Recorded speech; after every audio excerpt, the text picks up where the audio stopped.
छी सब गोटे के। तो आइ अपना सब काढ़ा बनेबै। ई काढ़ा जे छै से आरोग्य मंत्रालय के द्वारा निर्देशित काढ़ा छियै। ई कोरोना काल में अपना सबके लिए बहुत जरूरी छै। काढ़ा के महत्व तऽ घर घर आब जानै छियै।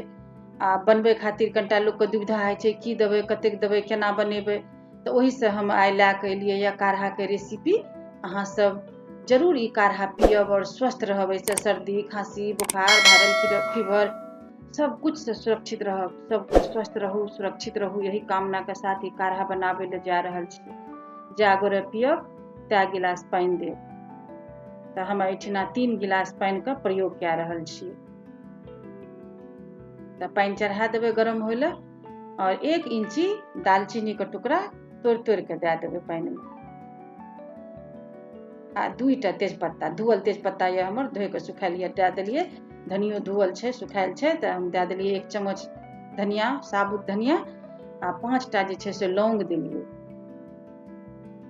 और काली मिर्च गोलकी से 10-11 गो कुटि के से दए देब। आ ओकर बाद जे छै से 2टा देलियै छोटका इलायची आ 1टा देलियै बड़का इलायची।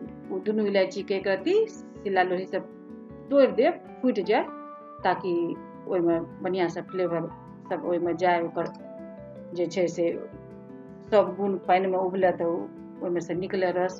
आ आदी छील के आ कद्दूकस कए लेलियै। एहिठिना हम 1 इंची के लगभग जे छै से आदी के प्रयोग कए रहल छियै, कद्दूकस कए के दए देलियै।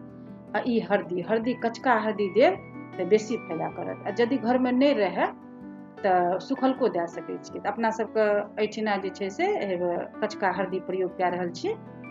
तऽ 1 इंची के आसपास लगभग हरदियो कचका कद्दूकस कए के घस के, नहीं तऽ सिल्ले पर एक रत्ती रगड़ के दऽ देब।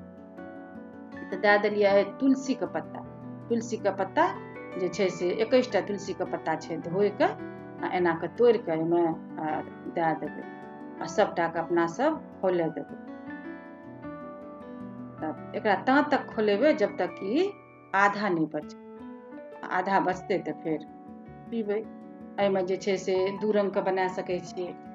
जब ई उतारे से कनी देर पहिने ई 15-20 मिनट एकरा जब खोलल भए जेतै, अहिना खूब तेज आंच पर खोले देबै। आ बाद में जे छै से जब खूब तेज आंच पर खोलल भए जेतै 10 मिनट, तब एकरा आंच कम कए देबै।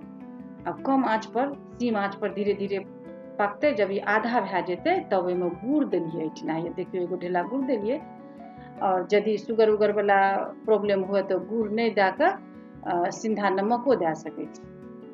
और सिंधा नमक दए देब। और नेमुओ के प्रयोग कए सकै छियै। बाद में नेबू निचोड़ के तब ओकरा जे छै से पी सकै छी, नीमक वाला। और गुड़ वाला जे छै से गुड़ दए के पियब, बहुत बढ़िया, बहुत स्वादिष्ट। ई काढ़ा जे पियब तऽ चाय पीनाइ भूल जायब। और स्वास्थ्य के लिए उतने बेनिफिट। तऽ देखियो काढ़ा बन के तैयार भए गेलै। अपना सब आब छानि लेबै आ सबको गरम गरम चाय जकाँ पीबै। बहुत स्वादिष्ट और बहुत फायदा कारक। लोग काढ़ा पिए से डरे छै कि काढ़ा नहीं स्वाद लागतै, नहीं बढ़िया लागे छै। जे बना के पियब, स्वस्थ रहब, नहीं बुखार हैत, नहीं सर्दी खांसी हैत, सब कोई स्वस्थ रहू, यही कामना के साथ ई काढ़ा के रेसिपी आइ हम शेयर कए रहल छी अहाँ सबके साथ। अहाँ सब एकरा पसंद करू, बनाबू आ लाभान्वित हो। यही उद्देश्य से हम काढ़ा के रेसिपी ला के एलियै ये। यदि पसंद हुए तो लाइक करू, कमेंट करू, शेयर करू, सब्सक्राइब करू चैनल के। बेसी से बेसी पेज के लाइक करू। मिलबै आब हम फिर अगला वीडियो में अगला रेसिपी के साथ। तब तक के लिए सब गोटे के फेर से एक बेर गोर लागै छी।